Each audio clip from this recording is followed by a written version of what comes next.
ममता बनर्जी ने हालांकि अभी 2 घंटे पहले एक पोस्ट किया हुआ है, आज रविन्द्रनाथ जयंती के ऊपर उनका एक पोस्ट आया हुआ है। लोग झूठे मुंह बधाई दे देते हैं कि आपकी नई जिम्मेदारी पर आपको बहुत बहुत शुभकामनाएं, ऐसे भी वो, लेकिन कुछ नहीं, ममता बनर्जी ने कोई शुभकामना, कोई बधाई नहीं दी, ना अभिषेक बनर्जी ने तो पूरा एक्यूजेटरी एक पोस्ट जो है वो लिख दिया। आप कुछ कह रहे थे, फिर मैं एक बयान सुनाना चाहता हूं। मैं वो माखनलाल सरकार जी की पत्नी का बयान में पढ़ रहा था और उन्होंने कहा, माखनलाल सरकार जी की तस्वीर जिनको अभी सम्मानित किया प्रधानमंत्री नरेंद्र मोदी ने, उन्होंने कहा कि मैं बहुत खुश हूं, जैसे हर पत्नी होती है उसके पति को सम्मान मिले, लेकिन आगे जो वो कह रही हैं कि 16 वर्ष की उम्र से मेरे पति संघ से जुड़ गए और किसी भी दिन उन्होंने शाखा नहीं छोड़ी, जब तक संभव हुआ वो शाखा प्रतिदिन जाते रहे।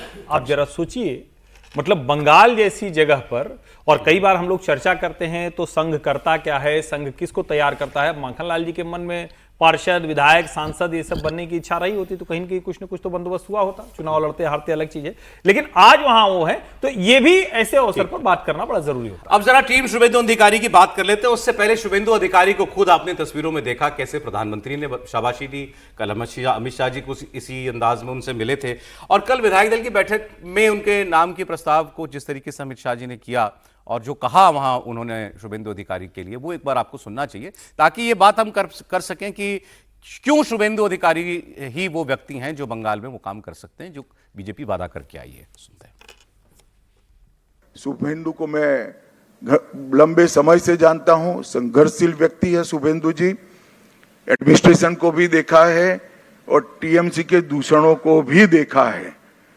यहां पर सुशासन देने में हमारी टीम के साथ शुभेंदु जी सफल हो गए, इसका मुझे पूरा विश्वास है। और उन्होंने जो संघर्ष किया है वो संघर्ष आज परिणाम लाया है। शुभेंदु दा ने गत चुनाव में दीदी को नंदीग्राम में हराया था। मैंने दीदी का एक इंटरव्यू देखा था, वो कहती थी मैं इनके गढ़ में लड़ने के लिए चली गई। दीदी, इस बार तो शुभेंदु दा ने आपके घर में आकर हराया है।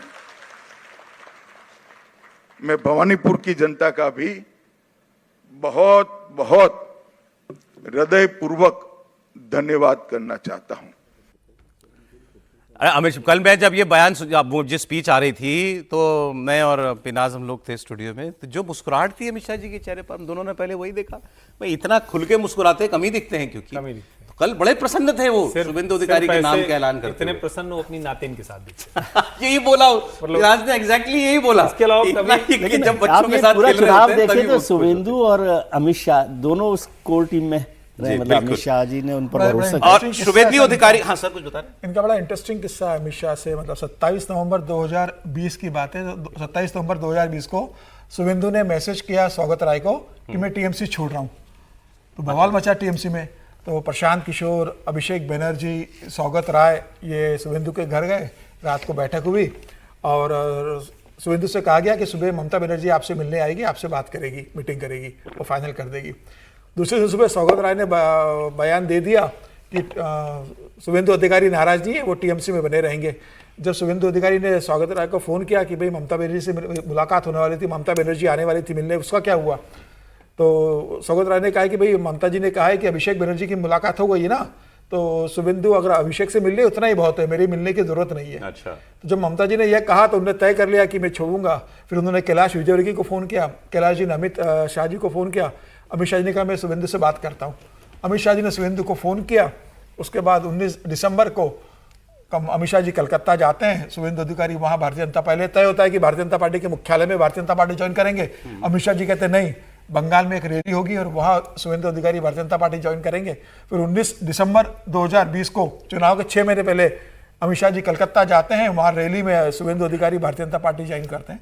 तो उस समय से अमित शाह जी और शुभेंदु अधिकारी का जो आपस में डे वन से बना हुआ रिश्ता, डे वन से जो बना रहा है, उसके बाद से लगातार। मुकुल रॉय भी तो आए थे। और एक बड़ी इंटरेस्टिंग बात है, ममता बनर्जी जब पहली बार मुख्यमंत्री बनी थी तब 56 साल की थी, और शुभेंदु भी जब मुख्यमंत्री बने वो 56 साल के हैं। अच्छा। दोनों ने 56 साल के। मैं ये पूछ रहा था विजय जी, जैसे इन्होंने बताया कि कैसे इनका छोड़ना हुआ, अभी चर्चा में ये भी पता लगा था मुझे कि जब यूथ विंग टीएमसी की बनाई अभिषेक बनर्जी ने, तो उसके मंच पर इनको नहीं आने दिया था, उस कार्यक्रम के मंच पर शुभेंदु अधिकारी को नहीं आने दिया, और वो पहली खटास पड़ी थी इनके रिश्तों में। और फिर आगे का तो वो बता ही रहे हैं कि ममता बनर्जी ने कहा कि अभिषेक बनर्जी डील करेंगे, वो मिलेंगे। मैं कह रहा था मुकुल रॉय टीएमसी से और भी लोग आए थे कई। बहुत सारे लोग आए, बहुत सारे लोग चले भी गए, कुछ लोग वो ना तो वैसा डिलीवर कर पाए, ना डिलीवर कर वैसा पाए, विश्वास नहीं जीत पाए, हाँ। और ना बीजेपी के उतने बन पाए। ना बन पाए। कई लोग तो ऐसे भी हो जिनकी ट्रेन शटल की तरह से चलती रही। अच्छा, मजेदार बात है। जैसे अर्जुन सिंह जी हैं, जिनके लिए आमतौर पे वहां पे कहा जाता है कि इनके साथ लिखें अभी, अच्छा, लेकिन कि मतलब वो बीजेपी में भी गए। अभी बीजेपी के नेता हाँ, नहीं, वो बीजेपी के बाद चले गए थे वापस टीएमसी नहीं, में, फिर लेकिन- टीएमसी से वापस बीजेपी में लेकिन आ गए हैं। ऐसा है कि बंगाल के कुछ पत्रकारों ने खोद करके मिथुन दा भी है, मिथुन दा खोद करके- बीजेपी में है, पहले वो टीएमसी में रहे हैं। अच्छा, बंगाल के कुछ पत्रकारों ने खोद करके ये भी निकाला कि ये बचपन में शाखा जाया करते थे। ऐसा नहीं नहीं जाते थे, ये घर वापसी ये हुई लिखा है। मैंने भी पढ़ा कि ये बचपन में ही शाखा जाते थे, मतलब युवावस्था में जाते मैंने होंगे, इसलिए कहा घर फिर ये पर- कांग्रेस में गए। घर वापसी और इसलिए कांग्रेस में गए क्योंकि उस समय वहां पर कांग्रेस और सीपीएम इसके अतिरिक्त और कोई राजनीति का लेकिन कुछ सर वो था शाखा नहीं। जाते थे, इस बात को फ्लॉन्ट नहीं कर सकती बीजेपी। नहीं, उनकी आधी मैंने- जिंदगी टीएमसी और TMC कांग्रेस और कांग्रेस में निकली। मैंने कहा ना, और ऐसा- घर वापसी तो अच्छी बात है, जो के घर में के उनको भी ध्यान मुंशी रखें। के मुंशी भी एक बंगाल के नहीं, इंडियन नेशनल कांग्रेस में एक ऐसी धारा भी तो थी जो गुरु गोलवलकर जी के साथ हुआ करती थी। ऐसी धारा तो थी। आज है क्या ऐसी कोई धारा? केएमसी वगैरह, ये केएम मुंशी वगैरह अभी किस सर धारा सब से? लोग अरे ऐसा चलिए तो बोलते सुनिए, रहते हैं, सुनिए, वो तो आप ऐसी ये धारा ज्यादा रही जो- academic लोगों का यही हाँ, problem है। यही है। मुश्किल तो है।